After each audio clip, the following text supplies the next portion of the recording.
Good morning, students. As you can see, the topic for discussion for today's lecture is Internet Protocol. In the last lecture, we have completed with TCP. That is, what is the Transmission Control Protocol?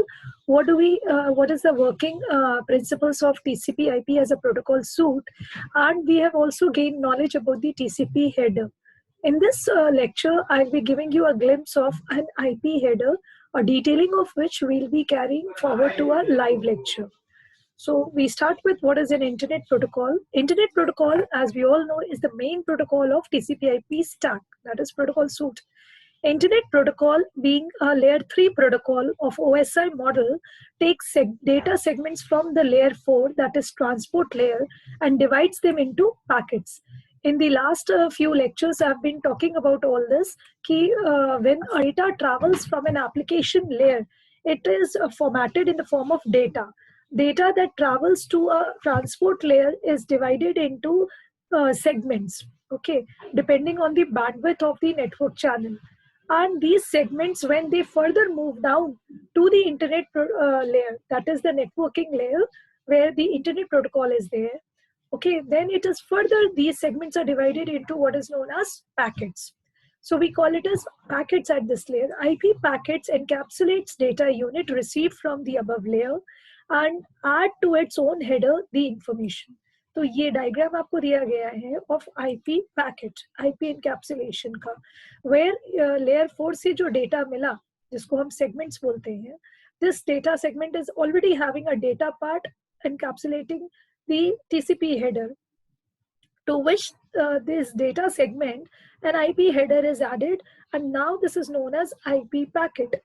Over here it is known as IP packet. So the encapsulated data is referred as IP payload. The IP header contains all the necessary information to deliver the packet at the other end. तो सारी information कहाँ होती है? इस IP header में होती है. IP being a connectionless and unreliable protocol. Okay, I've already told you what do you mean by unreliable.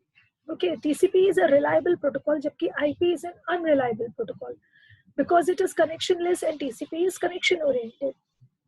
It is connectionless in the sense that no state related to IP datagram is maintained either on the source or destination side, and it is unreliable in the sense that it is not guaranteed that an IP datagram will get delivered to the destination or not. There is no means of acknowledgement over here.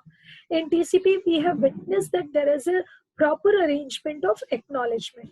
There was a synchronized data packet traveling from source to destination, against which the destination sends the acknowledgement packet.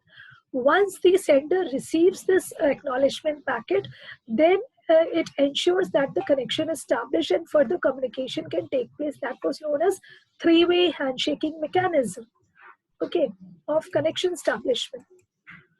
So we say that if an IP datagram encounters some error at the destination or at some intermediate host while traveling from the source to destination, then the IP datagram is generally discarded and an ICMP error message is sent back to the source. ICMP is Internet Control Messaging Protocol.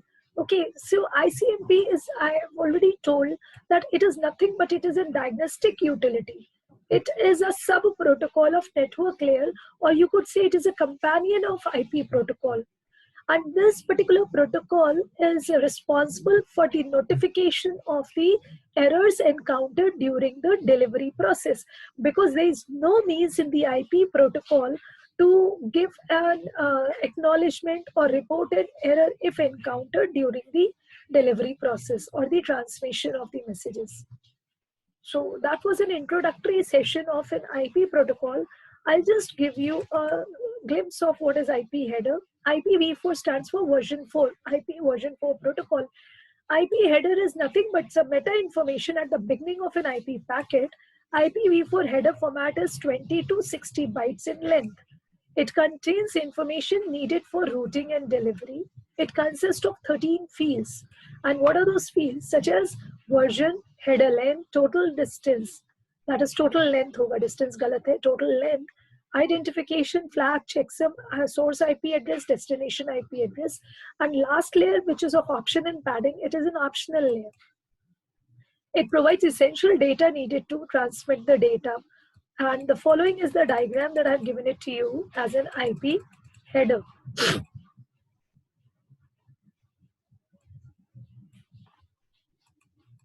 So this is the diagram. Okay, this is an IP header diagram. You can see the total width of this IP datagram. Each layer is of 32 bits. First layer is of 32 bits. You can see 16 plus 16. Out of first 16 bits, you have 4 bits for version, 4 bits for header length, and type of service, 8 bits. Excuse me. And another 16 bit is for total length of the IP datagram. Header length, this is 4 bits. ये पूरे header का size का store करते हैं. Okay, second layer again of 32 bits, identification, and do not fragment, more fragment bits. Okay, fragment offset. Then TTL, time to live, कितने time तक ये network पे घूम सकता है. Protocol bit and the header checks.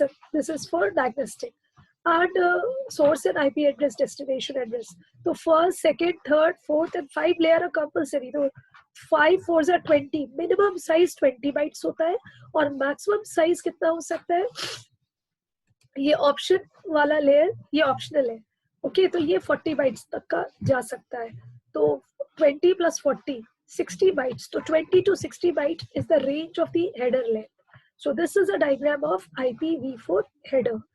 Now I'll stop my session over here because I would like to give the detailing of this particular header fields in my live lecture where we can have an interactive session of it. Okay, so that's all for today. Thank you.